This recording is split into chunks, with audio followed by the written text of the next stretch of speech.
Si Baksha na siguro ang pinakamalakas, pinakamabilis, pinakamakunat na utility jungler. Bukod kasi sa pagiging makunat at napakabilis niya mag-farm, napakabilis niya mag-rotate, meron rin siyang healing reduction na naibibigay panlaban dun sa mga sustain na kalaban. At sa game na to, ipapakita ko sa inyo ang kombinasyon ng siyensya at brutal na lakas gamit si Baksha. Walang sawang invade yung ginawa namin. Hello class, I'm Professor Joseph at this time ituturo ko sa inyo kung paano ko ginagamit si Baksha bilang jungler. Napakaganda na matutunan nyo si Baksha kasi napakatindi niya gamitin. Shoutout nga pala kay Sekilda, kasama ko dito sa video, siya yung Veil. At hindi naman ako sobrang galing, hindi rin sobrang lakas gamitin si Baksha, kaya kung mga may pagkakamali at magkukulang ko dito sa video, pakilagay sa comment section at babasahin ko. Pa-share na rin itong video kapag nagustuhan nyo at para matuturo yung iba. Upang magamit natin ng tama si Baksha, dapat maunawaan natin yung mga skills na meron siya. Ang passive ni Baksha ay tinatawag na Baksha Mark. Dalawa ang purpose ng Baksha Mark. Damage reduction, kung saan yung damage na matatanggap ni Baksha ay bawas na. At yung pangalawang effect nito ay healing reduction. Kumbaga parang may built-in dominance eyes ka na kaagad. Kasi napakaganda ni Baksha pang counter dun sa mga sustain heroes na may heal and shield. Pang counter talaga si Baksha sa mga sustain heroes na kalaban. Ang first skill naman ni Baksha ay tinatawag na Baksha Shield Unity, kung saan magiging isa sila ng kanyang shield. Ayan, tingnan mo, parang gulong sila na patalon-talon. Ayan, nakakatalon kasi sa paderer at kapag tumama sa iyo yan, mananakback ka kaya umatras yung tinamaan, 'di ba? Ganon ang first skill ni Baksha, kaya mabilis siya mag-rotate, guys. Ang second skill ni Baksha ay tinatawag na Shield of Spirit. Ayan, hindi yan nagko-cooldown kapag sa hero at saka sa mga jungle creeps tumatama. Kaya mabilis mag-farm si Baksha kasi hindi nagko-cooldown yung kanyang second skill. Tingnan nyo naman, basta tumatama sa jungle creeps at sa hero. Pero kapag sa minions nyo yan binato, magko-cooldown yan. Kaya dapat sa jungle creeps at sa hero nyo patamain yan para hindi mag-cooldown yung kanyang Shield of Spirit. Ang ultimate ni Baksha ay tinatawag na Tortoise Puissance, kung saan mas mabilis yung kanyang takbo at nag-iiwan siya ng mga lava. At kapag naapakan mo yung mga lava na yan, syempre masasaktan ka. At kapag naka-on yung ultimate ni Baksha, mas malaki yung damage reduction galing sa kanyang passive.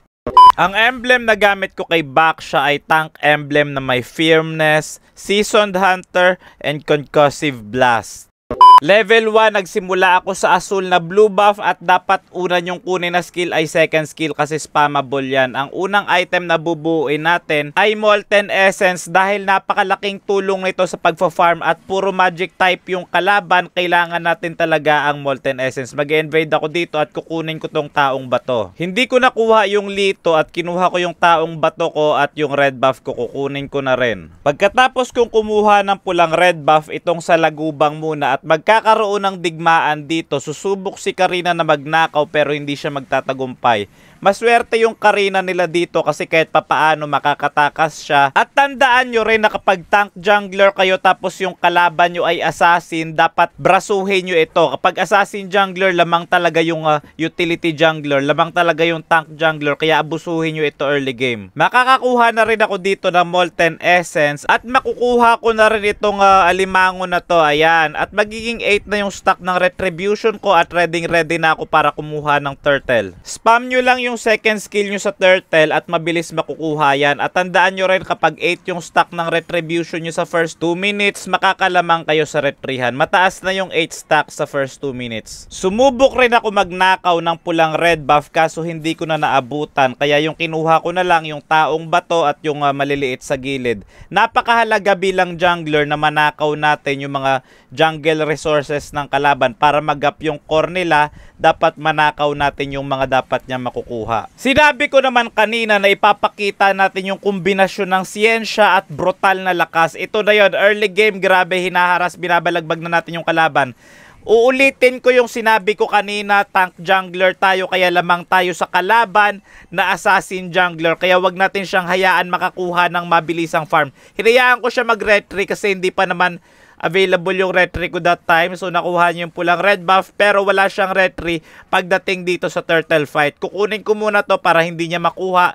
So makukuha ko tong turtle kasi wala na siyang retry eh. Pinagamit ko lang yung retry niya para wala na siyang retry pagdating ng turtle. Ito pa isa, kapag alam nyo lamang na lamang kayo early game, pwersahin nyo sila na pumalag, pwersahin nyo sila na makipagsabayan. Wag nyo sila papahingahin. Ayan, tingnan nyo itong ginagawa namin. Hindi namin sila hinahayaan na makahinga kasi lamang kami Kaya wag nyo silang papahingahin. Dapat pwersahin nyo sila na makipagsabayan na wala silang items pa. Makukuha ko na naman dito ang asul na blue buff de Karina kaya sobrang magagap na talaga siya. Hindi rin ako natatakot tatangkihin lahat ng damage na meron sila kasi wala pa silang items. Nakabasag kami sa bottom lane, nagpo-push yung dalawang side laners namin. Sinasalo ko lahat ng damage, mapaparusahan dun at babagsak si Tigreal pero buhay ko rin ang magiging kabayaran. Okay lang kasi may nakuha naman kaming Torre sa side lane. Kakabuhay lang natin at syempre mag-e-invade na naman tayo. Napakatindi na naging bakbakan dito at syempre bilang utility jungler tayo tatangki lahat ng damage. Ang mahalaga maging safe yung mga kasamahan natin. Kamuntikan na ako doon pero dahil nga may Guardian Helmet tayo, hindi na tayo uuwi. Makakabili na rin tayo ng Radiant Armor at napakaganda ng Radiant Armor dahil may Chang'e at Alice yung kalaban. Yung Karina idagdag mo na rin although burst type si Karina pero papatong pa rin yan sa stack ng Radiant Armor. Unang First Lord makukuha namin at napakagandang pagkakataon nito para magtuloy-tuloy ang kalamangan namin. Alam naman namin na hindi pa namin matatapos to kasi unang First Lord pa lang naman yon at malambot lang yon at hindi naman yon ganun kalakas. Gumawa yung Tigreal ng kalaban na napakagandang setup kaso nga lang bitin pa sila sa damage kaya imbis na kami yung mapitas doon, sila yung halos maubos na. Kulang pa kasi yung damage at items sila dahil sobrang luging-lugi sila sa amin sa game na to. Binasag ko na rin pati yung ilalim na bottom lane kaya butas na yung dalawang side nila. Mas malaki na yung creeps namin sa dalawang side lane at syempre advantage namin yun. Makakabuo na rin ako ng dominance ice dito. Next item ko ay Athena Shield. Napakatindi ng naging labanan dito at napakaraming skills ang pinakawalan. Tinatarget ko talaga si Karina. Level 11 siya, level 14 ako. Ganun kalaki ang kalamangan pero si Alice sinusone out nyo yung dalawang kasama ko dito kaya tutulungan ko muna sila. Si Alice yung mapaparusahan dito. Hindi si Alice makakapag-sustain kapag si Baksha ay nandyan. Direct counter si Baksha sa mga sustain, may heal, may lifesteal. Kawawa mga yan kay Baksha, tandaan nyo yan. Pati si Karina walang magawa. Oh. Takbo lang siya ng takbo. Hindi naman siya mapipitas dyan pero takbo lang siya ng takbo eh. Naagawan ako dito ni Karina ng Lord at dahil dun sobrang nagalit talaga ako. Ayan, naagaw niya yung Lord. Hahabulin ko sila ngayon, uubusin ko sila, paparusahan ko sila. Hindi pwedeng wala tayong makuha pagkatapos sila agawin yung Lord. 3 yung bagsak sa kanila, 2 yung sa amin, lamang pa rin kami. Madali namin madedepensahan ang Lord. At syempre, hindi pwedeng ganun-ganun na lang dahil nga mabilis si Baksha kapag may first kill siya. Ayan, si Karina, tatarget lock ko siya. Hindi pwedeng aagawan mo ko ng Lord na hindi magiging kapalit yung buhay mo. Dahil nga mabubuhay na yung kalaban, nag-back na kami. Binenta ko yung Molten Essence at bibili ako ng Immortality. Forward na natin, wala naman masyadong ganap tumambay dyan yung Karina. Maglo-Lord na sana kami. Ang pagkakamali ni Karina doon, nagtago siya sa same spot kung saan niya ako naagawan ng Lord. Akala niya mauulit niya yung ginawa niya.